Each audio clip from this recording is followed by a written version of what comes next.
नमस्कार जी, मैं मंजू। आज मैं आपको एक लिक्विड फर्टिलाइज़र पे अपना एक नया एक्सपेरिमेंट दिखाऊंगी। वैसे इसे पुराना भी कह सकते हैं और नया चाहो तो नया भी कह सकते हैं। तो मैं कुछ सोच रही थी कि जो किन किन प्लांट्स पे इसका जो अच्छे से काम हो सकता है। तो रिज़ल्ट्स देखने थे मुझे कि अच्छे भी आ सकते हैं और बुरे भी आ सकते हैं। तो चलिए शुरू करने से पहले, ये मेरा बोगनविलिया वही जो मैंने कुछ महीनों पहले ट्रांसप्लांट कर किया था, बड़े अजीब तरीके से, बड़ी ही बेकार मिट्टी में किया था। तो ये इतने महीने हो गए हैं, इसमें लगातार फूल आते ही जा रहे हैं और ख़त्म होने का नाम ही नहीं लेते। और फूल आपने पूरे विंटर गार्डन में भी देखे, स्प्रिंग में भी देखे, और अभी गर्मी आ गई हैं, लगातार इस पे फूल आते ही रह रहे हैं। तो ये वही वाला प्लांट है ये मेरा। कितने सुंदर फूल लग रहे हैं। तो आप सोच रहे होंगे कि फूल ऐसा तो है नहीं कि फूल जो पुराने हैं वो झड़ते नहीं। हाँ, ये तो है, पुराने जो फूल झड़ते हैं, नए आते हैं। ये है कि पुराने फूल जब झड़ते हैं, साथ के साथ नए फूल उसमें फिर से आना स्टार्ट हो जाते हैं।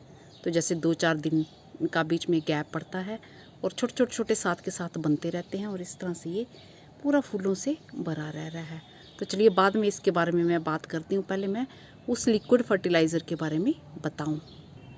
तो मैंने जो लिक्विड फर्टिलाइज़र पे एक्सपेरिमेंट किया है, ये मल्होत्रा वाला जो पॉट है, इसमें पहले भी मैंने कई सारे वो लिक्विड फर्टिलाइज़र बनाए हैं। तो मैं सोच रही थी साथ के साथ पानी वाला पौधा भी देखती हूँ चलता है। और कई बार जैसे मैं बहुत बार, जैसे आपने मेरी वीडियो सर्च कर सकते हैं, वाटर लिली पे बनाए हैं, तो उनकी मिट्टी कैसे बनानी है, गोबर की खाद जहाँ पर मैं कंपोस्ट नीचे डाल के ऊपर गार्डन की मिट्टी डालती हूँ, तो फिर वो बहुत अच्छे से प्लांट्स चलते हैं। तो मैं चाहती थी कि ये बिना सब करे और हम घर में जो अपने हमारे चीज़ है उससे कैसे बनाई जाए। तो मैंने इस पोट में पहले भरे मूंगफली के छिलके, और साथ में फिर मैंने ऊपर भरे उसके ऑरेंज के छिलके पूरे भर दिए, और साथ में मैंने थोड़े से केले के छिलके भी। केले के छिलके तो आप इस्तेमाल खूब करते हैं, तो उसमें जानते ही हैं कि क्या क्या न्यूट्रिएंट्स होते हैं। तो उसमें इसमें मैं बताऊंगी आपको, जैसे कि ऑरेंज पील, जो ऑरेंज के छिलके हम डालते हैं, उसमें खूब सारा कैल्शियम होता है, vitamin C, magnesium, copper, vitamin A, B, और भी कई कुछ उसमें होता है। कैल्शियम खूब सारा होता है जो कि प्लांट को अच्छे से जो मजबूती देता है। और इसके अलावा जो पीनट शेल्स होते हैं, छिलके होते हैं मूंगफली के, उसमें मल्चिंग के काम तो वो आते ही हैं। उसमें खूब सारा नाइट्रोजन होता है और फास्फोरस, पोटाशियम भी होता है, और भी कई कुछ उसमें पाया जाता है। तो वो मैं सोच रही थी, मैंने इतना कुछ डाला है तो मेरा ये प्लांट चल पाएगा कि नहीं ले पाएगा ये वाले जो लिक्विड फर्टिलाइज़र। तो मैं क्या देखती हूँ, इसके साथ मैंने एक पोट में और भी ये मैंने प्लांट लगा दिए। तो कुछ दिन के बाद जब वो नीचे डिकम्पोज होने लगे, तो काला, बिल्कुल गाढ़े रंग का जो लिक्विड इसका बन गया। और ये जो प्लांट आप देख रहे हैं, तो ये जो अच्छे वाला था, इसकी पत्तियाँ पूरी मरने लगी और काली जैसी होने लगी। तो जैसे नाइट्रोजन वगैरह मूंगफली में छिलकों में खूब होता है, तो मैंने सोचा नाइट्रोजन के कारण, वैसे साइंटिस्ट लोग जो किसानों के खेतों में नापते हैं, तो उनके तो यंत्र वगैरह होते हैं, हम तो अपना गैस वर्क करते हैं कि ये सब चीज़ रही होगी। और कोई भी चीज़ जैसे हम चाहे फर्टिलाइज़र देते हैं, तो ज़रूरत से ज़्यादा अगर हो जाए तो वो फिर नुकसान ही करते हैं। तो मैं सोचूं कि अब मैं पौधा भी मुझे बचाना है, और इस वीडियो में मैं बहुत सारे इकट्ठे कई सारे टॉपिक पे काम कर रही हूँ कि पौधे को भी बचाना है और लिक्विड फर्टिलाइज़र भी बनाना है, उसके साथ साथ हमें अच्छे रिज़ल्ट भी चाहिए। तो ये पौधे की बात रही। फिर मैंने क्या किया कि मैंने लगातार 3-4 दिन ये 7 लीटर की बाल्टी आपने मेरी देखी है, और मैंने यहाँ से ये मग से ऐसे निकालती गई, ऐसे ये पानी निकालती गई इस तरह से। जैसे एक मग हो जाता था तो 6-7 लीटर पानी। तो ये देख रहे हैं नीचे से पौधे की ग्रोथ कितनी अच्छी हो रही है। तो लगातार मैंने किया, और ये जो लिक्विड फर्टिलाइज़र है मैंने फिर दूसरे प्लांट्स में देना शुरू किया। और जितना पानी इस पौधे में से निकालती थी, इसको मैं पूरा खाली कर देती थी साइड से, पूरा निकाल के, और फिर नया पानी ऊपर तक भर देती थी ताज़ा। तो ये अब पानी की रंगत थोड़ी साफ़ हो गई है, वो उतनी काली नहीं जितनी कि उस लिक्विड से। और न्यू न्यू ग्रोथ इसमें वाटर लिली में होना शुरू हो गया। जैसे ये पूरे जल रहे थे, पूरे जल रहे थे। और इसके साथ वाले जो मैंने पौधे लगाए थे वो भी मैं बताती हूँ। तो ये 7 लीटर वाली मेरी बकेट है छोटी सी, और इसमें 6 लीटर पानी भरती थी और 1 मग डालती थी इसी का जो अभी मैंने लिक्विड फर्टिलाइज़र बनाया है।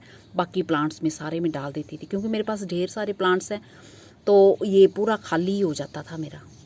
और इसके साथ वाले ये प्लांट्स हैं इतनी, इनकी ये उसके साथ ही लगाए थे, तो इनकी ग्रोथ देखो कितनी बड़ी बड़ी हो गई। तो ये जो बाल्टी देख रहे हैं ना जिसमें मैंने बोगनविलिया ट्रांसप्लांट किया था, तो इसमें भी मैंने ये सब लिक्विड फर्टिलाइज़र दिया है। हफ्ते में मैं 2 बार भी डाल देती थी, क्योंकि मुझे वो ख़त्म करना था। तो सारे प्लांट्स में हफ्तावार मैं हर रोज़ ही निकालती रही।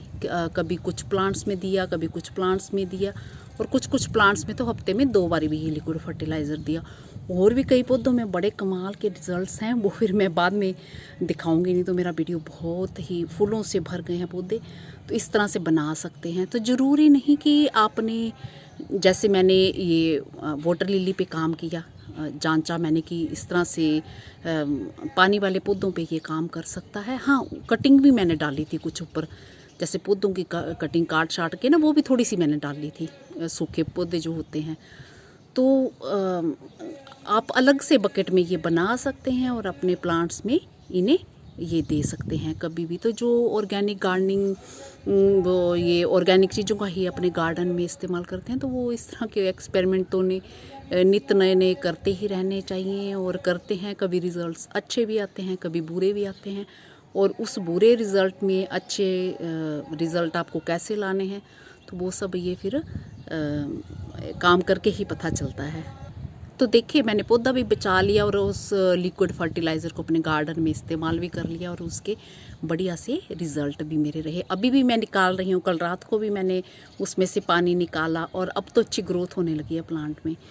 तो वाटर लिली की बहुत जल्दी बड़ी अच्छे से ग्रोथ होती है उसकी। तो ये चक्कर है। तो इस तरह से हम और प्लांट्स पे भी अपने काम कर सकते हैं। तो ज़रूरी नहीं कि पानी वाले पौधों में ही करना। आप मिट्टी वाले में तो आप सोचते होंगे कि हम देते ही हैं ऐसा लिक्विड फर्टिलाइज़र, बट मैं चाहती थी कि बिना कोई गोबर की खाद, वर्मी कंपोस्ट, ये सब इस्तेमाल करके मैं अपने गार्डन में काम करना चाहती थी। तो मैं अपने बोगनविलिया में अच्छी मिट्टी तो बना के डाली नहीं, जो पहले की लगी थी 8 इंची पॉट में वही मिट्टी थी, और बस यही सब लिक्विड फर्टिलाइज़र जो मैं बनाती हूँ छिलकों के, तो यही सब मैं डालती हूँ। और वाटर लिली पे वीडियो देखना चाहते हैं तो वाटर लिली .मंजू हंडा ऑर्गेनिक गार्डनिंग लिखिए, तो पूरे सारे वीडियो आपके मोबाइल स्क्रीन पे शो होंगे, और आप देख सकते हैं किस तरह की मिट्टी बनाती हूँ, कैसा पानी। और इंडिया के सेंटर में मैं रहती हूँ, जहाँ ज़्यादातर महीने गर्मी के ही होते हैं।